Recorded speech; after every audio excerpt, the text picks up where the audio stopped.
What is up, awesome people of the internet? Guys, we just saw a fantastic game between number 3 USC and number 6 Notre Dame. Guys, USC got. They ended up losing at home to Notre Dame. With all the celebrities and all the basketball royalty in the building, they end up getting got on their home court. The final score was Notre Dame 74, USC 61. Now let's break down this game. This game focused on 4 players. 4 players determined this game. It was primarily guards. When it comes to Notre Dame, of course, we talk about 2 players. We talk about 2 players for Notre Dame. We talking about the sophomore phenom, Hannah Hidalgo, who can absolutely get everything happening on both the offensive and defensive end. Guys, Hannah in this game was fire. Offensively, yes, she missed quite a few shots, right? She missed quite a few shots. She was 9 of 21 from the field. So not good field goal wise, but she did just about everything else, guys. Finished with 24 points. Hit some huge buckets, including one really fun 3-point shot. She was passing the ball like crazy. Ended up leading all players on the court in assists with 8 assists in this game. Hannah Hidalgo is a all-around type of player.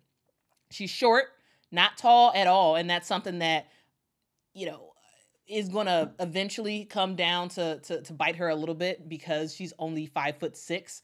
But she plays bigger than what her size says.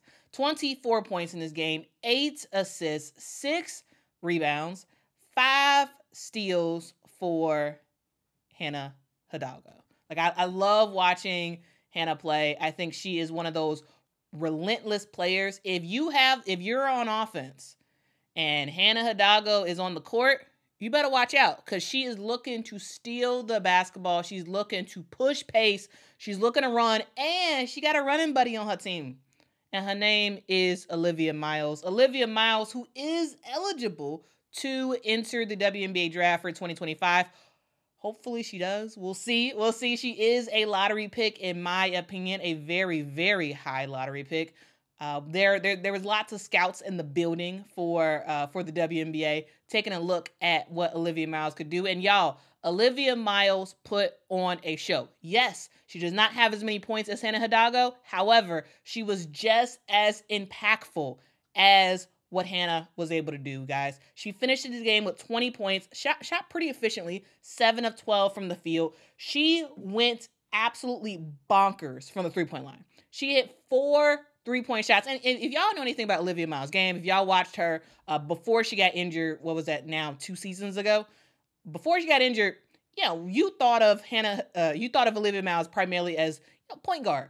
She can shoot, but she wasn't a shooter. She was mainly a passer. She has gotten in the gym. She has worked very, very hard on her shots, and she has a consistent 3-point shot, which makes her a top draft prospect. Because we see a lot of times, we see good point guards in college. They go into the WNBA, they struggle to make a team. Why? Because they can't shoot. Olivia Miles is letting y'all know, oh no. I'm not just a regular point guard. I'm a point guard who can shoot the basketball. She shot 4 3-point shots. And at one point she was like, count them. 1, 2, 3.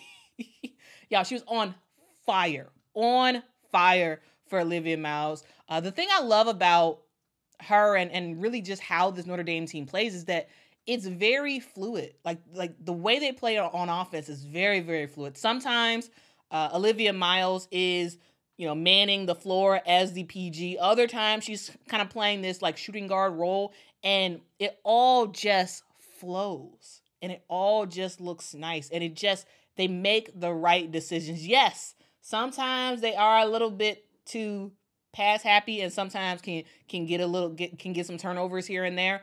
We ended up seeing Olivia Miles with 5 turnovers in this game, but she was dishing the ball out to her teammates. She was getting them involved. Ultimately, she did have 7 assists, 8 rebounds, 3 steals, 20 points for Olivia Miles. Great showcase.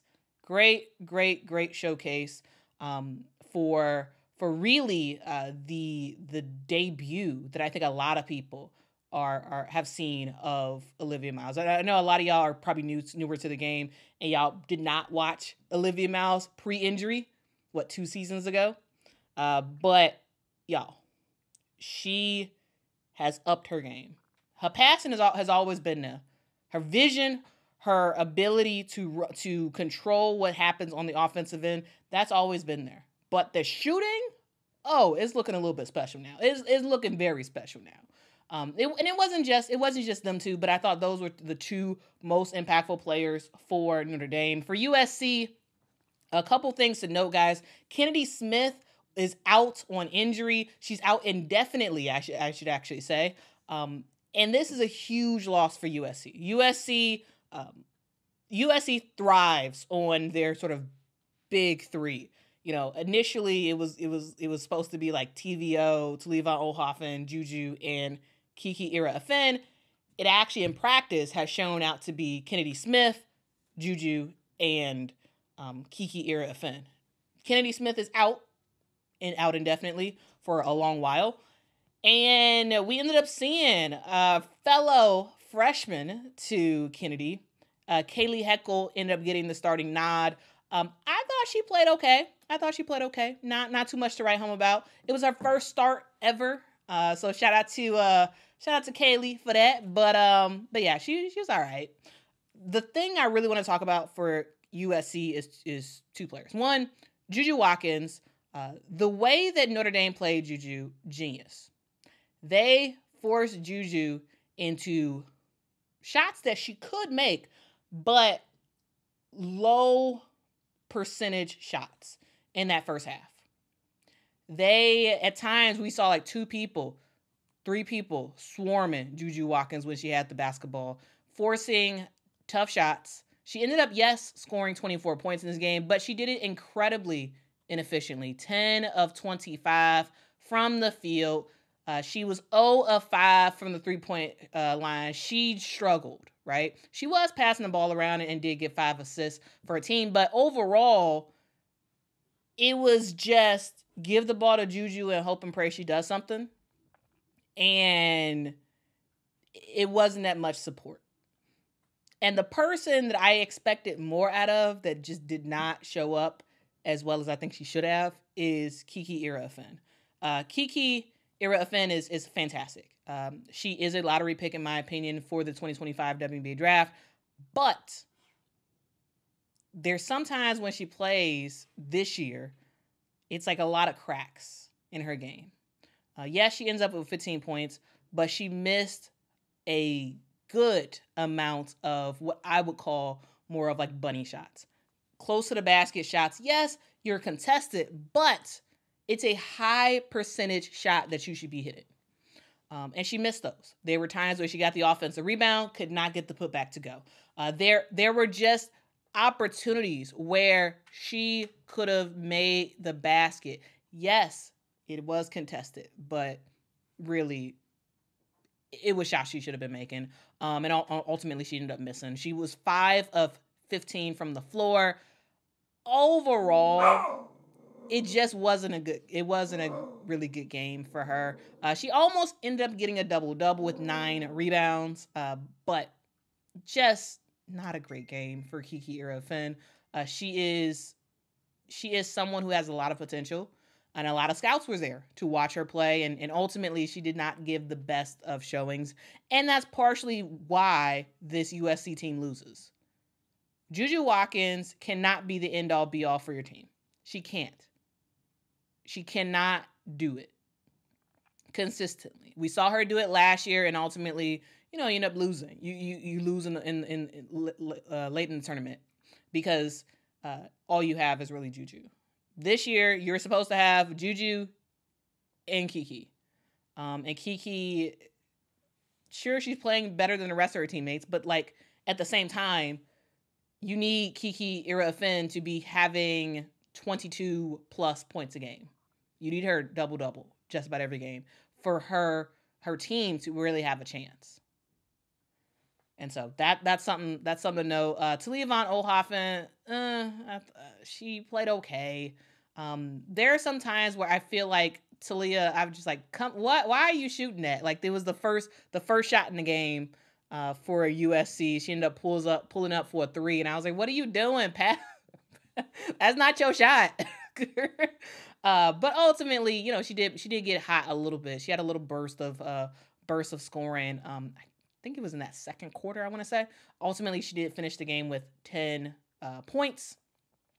Did get 5 turnovers. Like, there were a lot of turnovers for USC and a lot of turnovers for Notre Dame. 21 turnovers for USC, 20 turnovers for Notre Dame.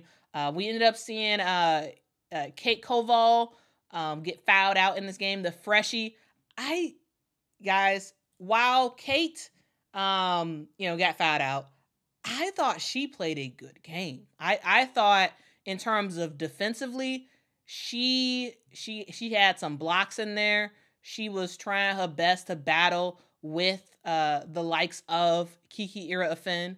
And I thought she held her own. I thought she did well. 8 points, 7 rebounds, 2 steals, 2 blocks, 5 fouls. Ultimately, she did get fouled out. But I would say Kate Koval, I thought she played well. Leah Tu King, she played well for the opportunity she had. She got in foul trouble heavily.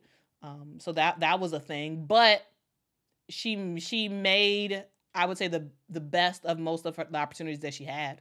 So 5 points, 10 rebounds for Leah Tu.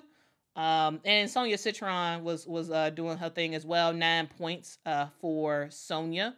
Kassan Prosper, I really thought she gave some really good minutes off the bench. Huge minutes for this Notre Dame team. This is a Notre Dame team that is very, very injured. We talk about Kennedy Smith being out for USC, but there were 4 players out for Notre Dame. They played only 7 players today, and they still got the dub. A huge game for Notre Dame. Yeah, guys, did y'all watch this game? Let me know what y'all thought about it. Very, very abysmal at times showing from USC. 77% from the 3-point line. 7% from the 3-point line for USC. It was just, they struggled.